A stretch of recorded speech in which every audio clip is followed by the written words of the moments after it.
پاکستانی سیاست میں منافقت کی حدیں آپ دیکھ لیں، کبھی مذہب کے نعرے، کبھی اقدار کی باتیں، اور جب وقت آئے تو بھول کر ہاتھوں میں ہاتھ ڈال لینا۔ سوال یہ ہے اصل چہرہ کون سا ہے؟ آج ہم اس منافقت کی پرتیں کھولنے جا رہے ہیں۔ کل ہی ایک عالمی ایونٹ میں ایک منظر سامنے آیا ہے۔ چینی صدر نے ملیشیا کے وزیر اعظم کی اہلیہ کے ساتھ مصافحے کے لیے ہاتھ بڑھایا تو ان کی جانب سے دور سے وقار کے ساتھ، تکریم کے ساتھ جھک کر دور سے انہوں نے سلام کیا ہے، بلکہ ہاتھ نہیں ملایا۔ میرے خیال سے یہ ہے تہذیب، یہ ہے اصل احترام۔ لیکن پاکستان میں یہاں پر بہت مختلف ہے۔ یہاں شور مچایا جا رہا ہے کہ ہاتھ ملانا زیادہ بہتر ہے۔ سوال یہ ہے کیا جھک کر سلام کرنا برا ہے یا یہ زیادہ باوقار اور اپنی اقدار کے قریب ہے؟ اب آئیے ماضی کی جھلک بھی آپ دیکھ لیں۔ نورخانہ ایئر بیس پر دبئی کے شیخ اترے اور پنجاب کی وزیر اعلیٰ مریم نواز نے کیا کیا؟ ماضی میں یاد ہے، نہ صرف انہوں نے مصافحہ کیا بلکہ ہاتھوں میں ہاتھ ڈال کر سلام کیا تھا۔ بول گیر ہوئی تھی وہ۔ تو پاکستان مسلم لیگ کے کارکنان کی جانب سے تنقید کرنا بنتا نہیں ہے۔ ماضی میں یہ سب کچھ ان کے چچا وزیر اعظم شہباز شریف کے سامنے ہوا تھا۔ تو سوال یہ ہے مریم نواز صاحبہ، آپ جو بار بار کہتی ہے کہ آپ مذہبی خاتون ہیں، تو پھر یہاں پر بھی سوچیں کہ یہ تضاد کیوں ہے؟ اگر واقعی آپ مذہبی، تو پھر یہ تضاد کیوں ہے؟ اگر واقعی مذہب کا پاس ہے تو جھک کر دور سے سلام بھی کر سکتی تھی۔ ہاتھوں میں ہاتھ ڈالنے کی کیا مجبوری تھی؟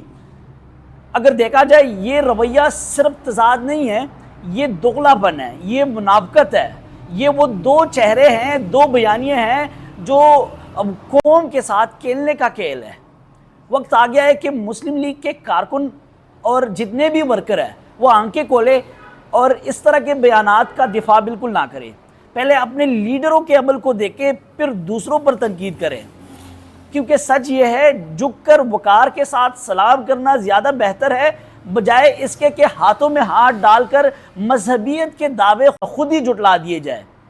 وقت آ گیا ہے کہ منافقت کو بے نقاب کیا جائے، سچ کو سچ کہا جائے اور دغلے پن کو دغلا پن کہا جائے، تبھی یہ معاشرہ آگے بڑھ سکتا ہے۔ یہ تو قرآن میں بھی ہے کہ آپ کے قول و فعل میں اگر فرق ہے تو یہ معاشرے، آپ کی پرسنالٹی، آپ کا پروفائل وہ کچھ بھی نہیں ہے۔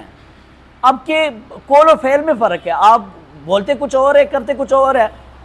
تو اگر دیکھا جائے جو کارکنان، جو پاکستان مسلم لیگ کے کارکنان اس وقت ملیشین وزیر اعظم کی بیوی کے اوپر تنقید کر رہے ہیں، تو وہ ماضی کے اوپر بھی سوچے کہ ان کی لیڈرشپ ماضی میں کیا کرتی رہی۔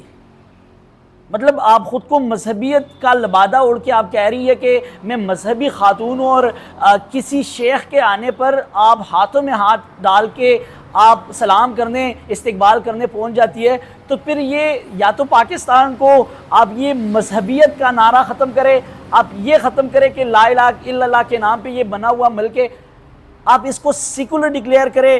پھر بے شک آپ جدھر جا کے کسی کے ساتھ سلام کرنا چاہے یا کسی کے ساتھ ہاتھ ملانا چاہے یا کسی کے ساتھ بول گیر ہونا چاہے تو کوئی تنقید نہیں ہوگا۔